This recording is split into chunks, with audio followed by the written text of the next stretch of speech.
Hey there, boys and girls, me Alex, and you know usually how I have this thing what I do during the week, I'll do a little rant time, something I gotta bitch about and get off my chest. Ladies and gentlemen, today is not really even a rant time, it's just more evaluating a game that I recently played that was on an open beta, and I didn't get the chance to make the video, or I got to stream it for a little bit, but moral of the point I was getting to is it was the game The Crew 2, and for some of you that don't know, it's a open world driving simulation game. Essentially, you get to drive different vehicles. You get to drive on tracks, dirt tracks, regular road, street driving. But what made the game different this time around was the fact that it implemented a whole different driving system. Essentially, what I'm saying is, it gave you the opportunity to drive on driving cars like usual, just like the first game, and it gave you the opportunity to drive planes and boats. Now, that's a big difference between a lot of games that are now on the market. Now, we have GTA 5, Gran Turismo, we have all these different, not Gran Turismo, what am I saying? A lot of these other games essentially that allow you to be in an open world. You get to pick up cars, boats, planes, motorcycles, all these driving vehicles. And you get to, drive them in an open world, doing whatever your little heart desires. What made this game a little bit interesting is the fact that, besides I was looking forward to it for a while, was the fact that, essentially allowing the whole new racing styles. And what I mean by that is, you didn't just have your typical open world driving or just typical street racing.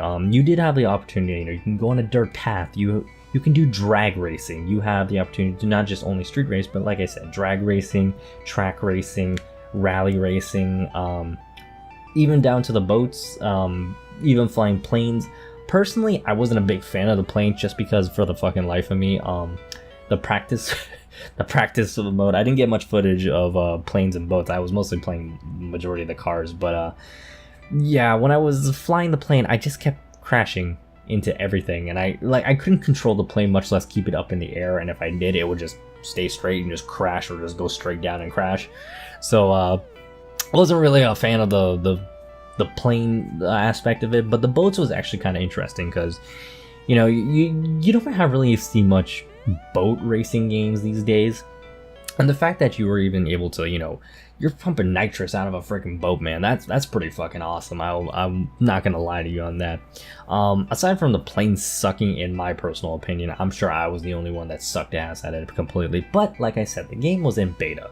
I'm just evaluating on what how decent the game was for for what it was promoting at the current time, and I'm sure it's gonna get better as time goes on. But for some people that don't actually care about The Crew, although speaking of that, I did come across a few people that found this a bit controversial, because for some that never play the game, in the first Crew game, the money making system in that, or the currency, was absolutely the most.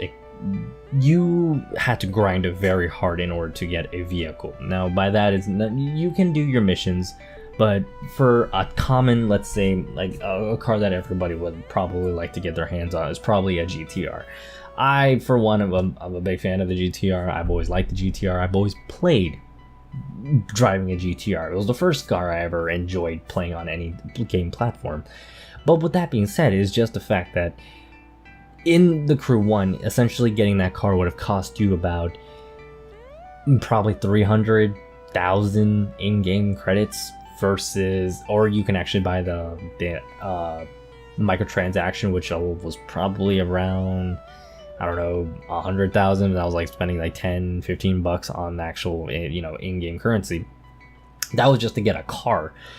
Yeah, and driving around, doing your missions and whatnot, it barely got you enough to, get a decent driving car, especially to keep up. Majority of the time, you're keeping a car that you didn't really care for and just upgrading the parts as you go.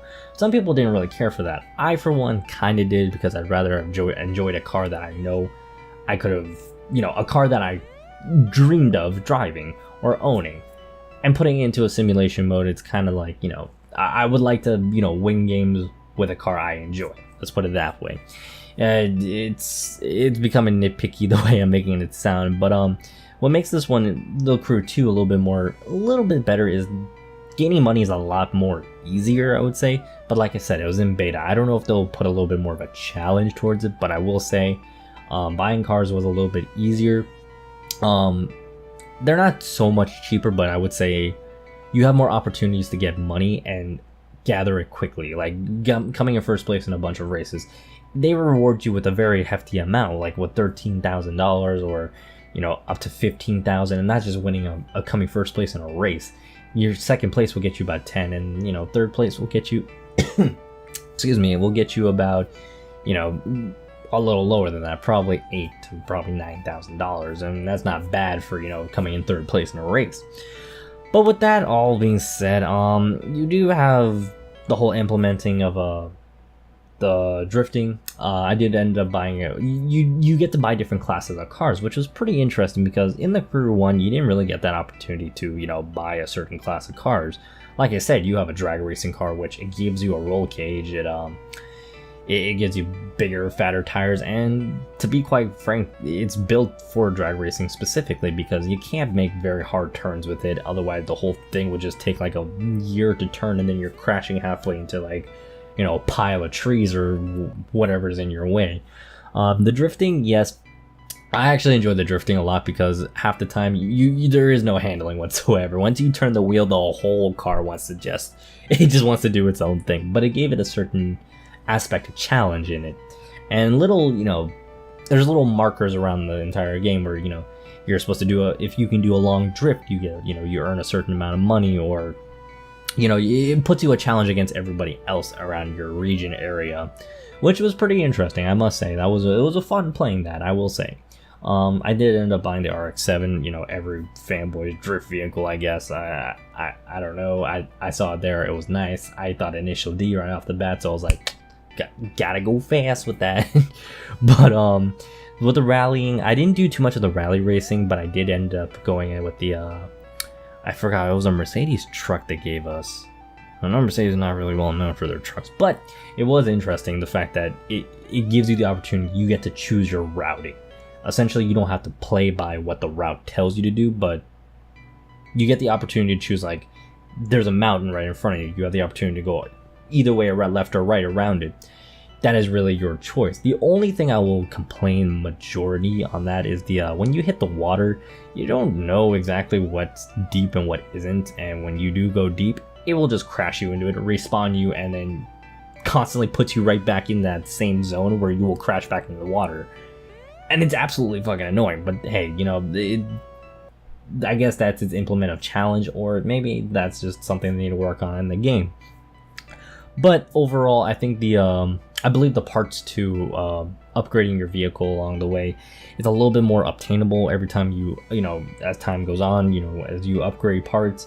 What I did enjoy was after every race, you would see it gives you your money pack and then your part pack, and they kind of just jump out in front of you kind of thing, and when you drive towards them, they gravitate towards you, which is pretty cool. I guess it's a little bit more interactive, and it gives you more of a challenge to get more rare parts the faster your vehicle. And the cool part is one of the vehicles I owned in there was the Datsun 280Z, I believe, which, by the way, be worst handling car I've ever drove in the game. But what was great is the fact that I've gotten so used to the bad handling with it that I got better with the car.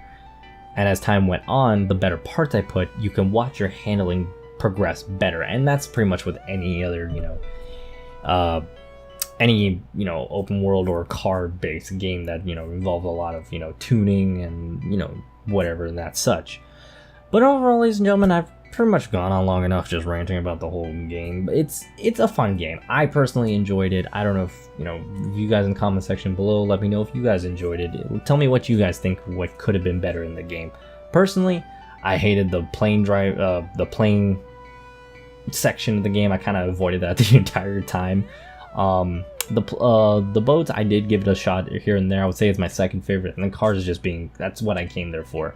I've always enjoyed the open world games where you can drive your cars around, tune them, play with them, race other people. It was fun. That's what I really look for in, open world games. And for some of you that don't remember, Need for Speed World, it got a lot of bad rep. I'll give it that. It wasn't really a properly made game that was kind of slapped together and just like, here's an open world game, here's a few cars that everybody likes and is interested in, go ahead and play.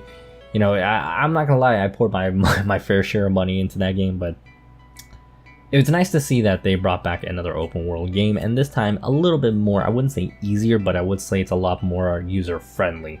It's not a heavy grind like the other games are, but hey, every game's got its ups and downs. But ladies and gentlemen, I've gone on long enough. If you like what you saw, please like, comment, and subscribe. Dislike it if you dislike it.